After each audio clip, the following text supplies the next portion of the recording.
Hello, everyone. Welcome to Todd Talks, and today we are talking about saying goodbye, about endings. And I am joined with Mr. Jim Davis, and we're talking about ending your characters and ending your D&D campaigns and what that means. Yes. Yeah. Yes, Going out with a it bang. it's a hard thing to deal with sometimes, especially when you spent like maybe 3 years in a campaign or longer, or like 50. Mhm. Like who knows? Some people have like 10-year campaigns. Yeah. Yeah. And when you build up these fantasy worlds, when you live with these characters who inevitably are somewhat projections of yourself on some level, How can they um, not be? Yeah. hopefully not the murdery hobo type side of you, It's but my outlet. still, It's my outlet. Don't judge. yeah, well, you know. But how do you handle that? Because you recently had an experience where you came to the end of your campaign and the end of your character. That can be Yeah. deeply rewarding as well as sad. Very much. Yeah. So I was playing in this game where the sessions are at least a season long. Usually when we get together every 2 or 3 times we play, it's an entire year of our character's life. So we're dealing with like generational play. My character has several kids. I started playing him when he was 20 and he's now 40, and he has spent the last 10, 15 years of his life working up his way in influence and rank to become marshal of his homeland, like to command the army as it's being invaded by their sort of hated enemy, that had the audacity to come to our feast and demand surrender, right? Like, come on. He's in the vanguard leading the charge. Crit, crit, crit. He's doing amazing. Couldn't have asked for better. Get stuck in the heart of the enemy, and then the dice turn against me, and now I'm the one getting crits. And within like one bodyguard of getting to the enemy king, the army's commander, my guy goes down, like just down. uh, and this is like a seasoned character, um, tough, good combatant, that kind of thing. And we invoked a special rule to try to save him. Nope, still gone. And my my fellow player, who's playing a similar knight, ends up critting on the king and completely winning the day for us. Wouldn't have, and both of us got heaps of glory and honors and all this other kind of stuff. And it was like it came out of nowhere because it's the dice, right? Like I wasn't planning on it. It's always a possibility, but it was still surprising, and like at the same time also like cathartic, because it was like I could now say this is this character's end, and like I've got something else waiting for me. I've got this new character, his son, that I can play and build on and do something different with and have like this satisfying, like what a way to go, Yeah. right? Like the tip of the spear in a blaze of glory.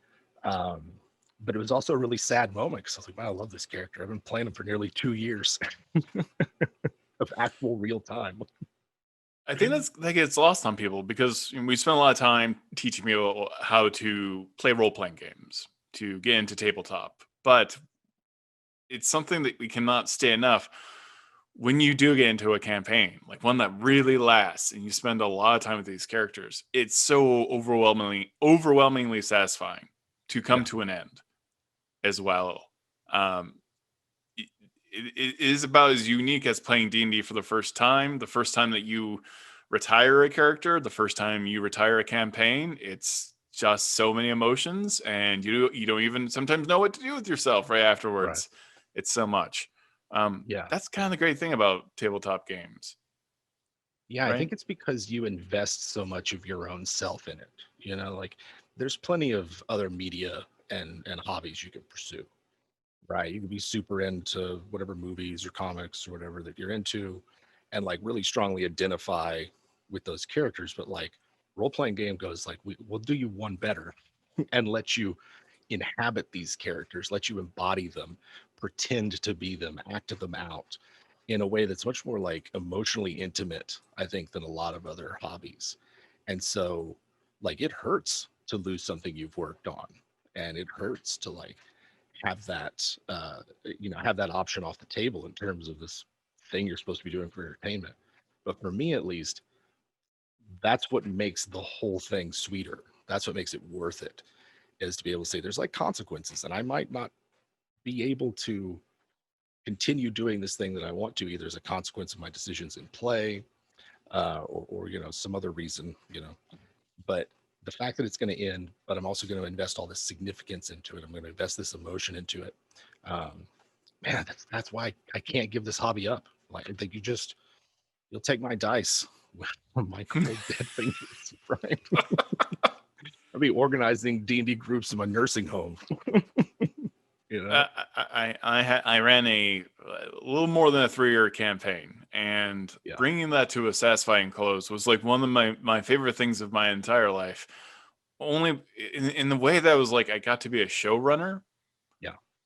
And to see these characters evolve and go on their individual arcs, it became genuinely easier. Like I feel like the hard time sometimes when you're playing role-playing games is that initial everyone's getting together, everyone's used to also getting together like on a weekly basis, and that cadence, but also like characters building stories together and history. And by the time you get to the end, you're almost like a well-oiled machine. You're like a theater troupe, really. Yeah. Yes. Yeah. You all kind of know each other so well, just not obviously as friends, hopefully, but also as like these characters and how they interact. And so as a dungeon master, it's so satisfying to kind of know where things are. You don't necessarily know where things are going to go, and very likely you don't, but you know what they're going to have fun doing. And Yeah. I think that's one of the biggest gifts of tabletop gaming is that there's a lot of shows you've seen that you probably didn't like the ending to because you had a better idea in your head. I think we see this a lot in fandom in general. Right. Like they're like, I think this would have been a better ending. Canon. Yeah, I've got my own head canon. It's all right. Yeah, there's a lot of headcanon out there. But this is your chance to like form a story together with your friends and just be kind of blown away by like that journey. Yeah. And then immediately, probably the next day, you're like, I can't wait. I got this other character I want to play. Right. Yeah. Yeah. But I can't think of another hobby that allows that. I certainly can't. And like the fact that you can't just turn right around, and sometimes in the same session, right? Like I've seen players go from devastated to pumped for a new character in under an hour, Yeah. I think it's it makes it very addictive. It makes it very like, not addictive, and I guess, well, makes it very compelling to play, makes it very engaging. And for me, I like not knowing when that's going to happen, but I've played with people who like, they want that satisfying ending. They just want to see it coming. They don't want it to like take them by surprise. They want to make sure that what they wanted to do with this character, what they wanted out of it, is all wrapped up. I think I approach it as a DM. Like I've had so many NPCs that I loved and cherished perish under the swords and spells of players that I'll just move on to next. But I think for me, it means making sure that I do pay attention to the players who want their characters to like, they want to have a guiding hand in how their characters go out. Yeah. So yeah, I think there's a lot of styles for it, or a lot of taste for it. Certainly when a character dies or whatever, it's nice to at least give that player a moment to kind of at least frame that death, because sometimes it's going to be upsetting and very quick. Certainly, right? Yeah, I'm sure you've seen that where it's just like, oh, I thought I was going to get much further. Yeah, I've been that DM.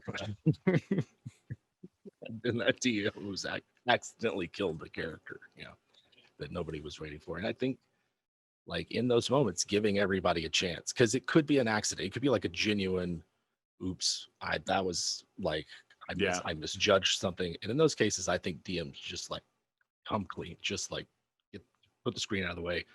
My bad, guys. Like, I've seen TPKs retconned. Nobody cared, we keep playing the characters we were playing. But even if the player is okay with their character, like, ending, this is it, and they're not going to pursue the many options that say D&D has for bringing their character back. A lot, right? That's the other thing. At this point, it is a player choice. Then it's still okay to just be like, what, take some time. This could be a very unexpected emotional moment, especially if it's like your first few times playing. You might not really comprehend how much these characters mean to you. Yeah. Yeah, certainly there's an attachment, and I will say though, for anyone who's playing a character that just goes on and on and on forever, cowards do die 1,000 deaths. So, like, and when you play like a big immortal godlike being or whatever, and like I obviously I've done myself, that's not always ultimately that satisfying, because you are cheating yourself of something of this finality, of this like this final ending.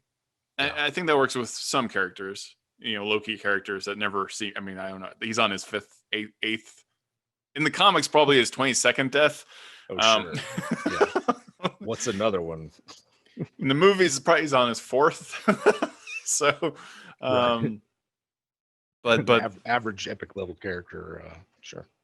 But when you look, if you want to look at movies, like if you want to look at moments, and I'm sorry if you haven't watched this movie yet, but that's on you. Yondu. Oh, yeah. Ugh, gut wrenching.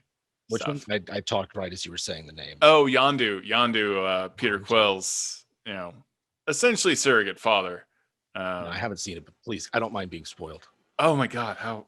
Well, I know. I've committed. It's Anyways, okay. It was a character you didn't think was gonna go, and not when they did, and that stuff can really add to that campaign. Especially if the players is fine with it, and most players probably have like a couple extra characters in the background. So. Yeah, certainly. How do you prepare as a dungeon master? Because you must have been in this position a few times where you were like, okay, this is the big one. This is probably this isn't session 0. This is session final. Mm-hmm.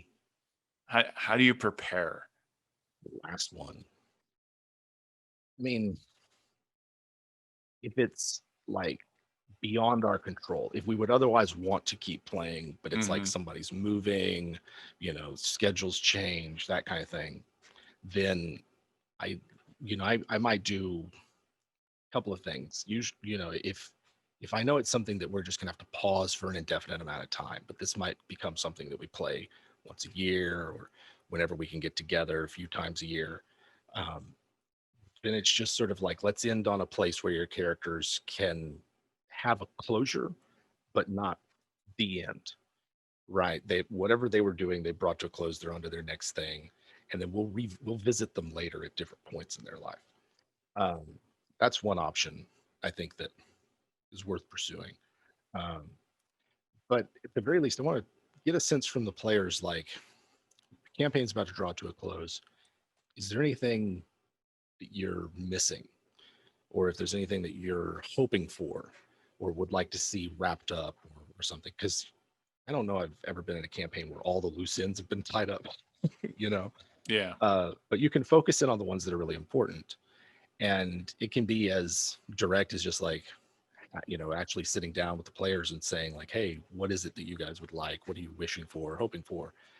Or like more indirectly, but just talking to your players and getting a sense for that, giving them an opportunity to voice their hopes for the campaign just of their own accord, and kind of fostering that atmosphere of like, we're all finishing this thing. This is all of us. And like in the beginning, it might have been the DM doing a lot of work to kind of get it going. But if you're getting to a point where your campaign's ending and it's like a satisfying, you're ready for it, then it's a group effort at that point. It takes all of us to keep this thing going.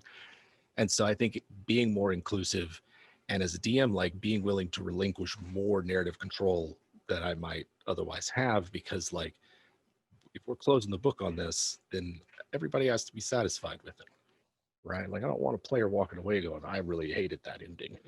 That really sucked. Yeah, unless it's like Call of Cthulhu or something, because then that's what you're signing up for. Yeah, you know what you knew what you were doing. You know what you were getting. But that's a good point. Like I think that can sometimes be a pretty big mistake for any dungeon master, is to like just see your narrative in your head opposed to your players. Sometimes can be quite problematic, because you don't want to take agency away from your players. Yeah. Like this is why this is so different than TV shows or directing or anything or writing, frankly, is because this is a shared experience. Yeah. And now your players at this point know their characters better than you can ever know them, and will still surprise you. I'm more curious what they're going to do I don't like if it's burn the world down, go off and become a lich or whatever. Like I mean, at that point they're almost gods. They tend to Sure. be. Um, Yeah.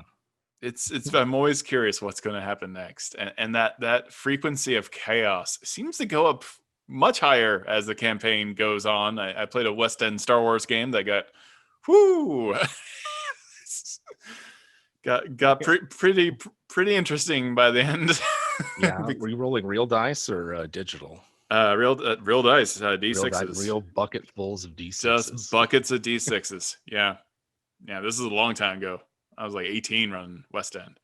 Yeah. I So recall those days. Yeah. Yeah. Like, yeah, well, okay. So I'm thinking of two things, what you said there, because one of them is, yeah, the longer it goes on, the longer a campaign goes on and characters are around, their capacity to cause chaos increases, which is why I usually scratch my heads about people like, I don't know what to do in big level or high level games, because it's like your players don't just walk and create adventures wherever they go just by their very presence.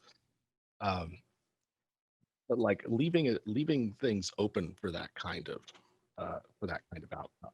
And I think that looping back a bit, like a DM who feels like that the close of a campaign is like a close of their story or the story of the game, when it's like, well, we've all been telling different stories here. We all have different imaginations, we all have different perspectives. Each one of us has a vested interest in how this goes down and in making creative space in each other's minds, for that. So like having that input, mixing that with the chaotic uh, capabilities of characters at higher levels, like it can take your game in places you might not be ready for.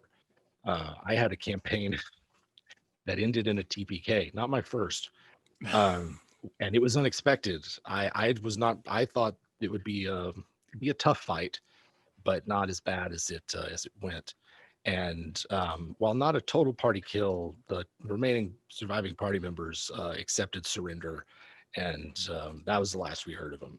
So this was like 17th level, third edition, um, and like I remember just being everybody sort of being stunned, one player not being happy, everybody else just it was exciting, it was gripping and engaging, uh, you know, but was just sort of like, well, that means you guys failed in your big quest to like keep the vampire and Illithid alliance from blotting out the sun. So like the next time we played, we had to deal with that. And we immediately yeah, started rolling up characters to be like, all right, it's 200 years later. There hasn't been a sun. What does that mean? yeah. How does anything survive? you know? Um, That's perfect. so yeah, that was one. The other was Paladin in Hell. I didn't realize how much 7 Winter Wolves breath weapons would do to second level, uh, or not second edition characters. And I was like second level. I'm like, no, yeah, that's second edition. So they had about as many hit points as a second level character though. And yeah, that was a rookie mistake. I think I don't even remember how I handled that. Not well, I'm sure. Um, but yeah, it can take you off guard, I think, when your campaign ends. You might not be expecting it. Um, and I don't know, that's kind of enjoyable to me as well.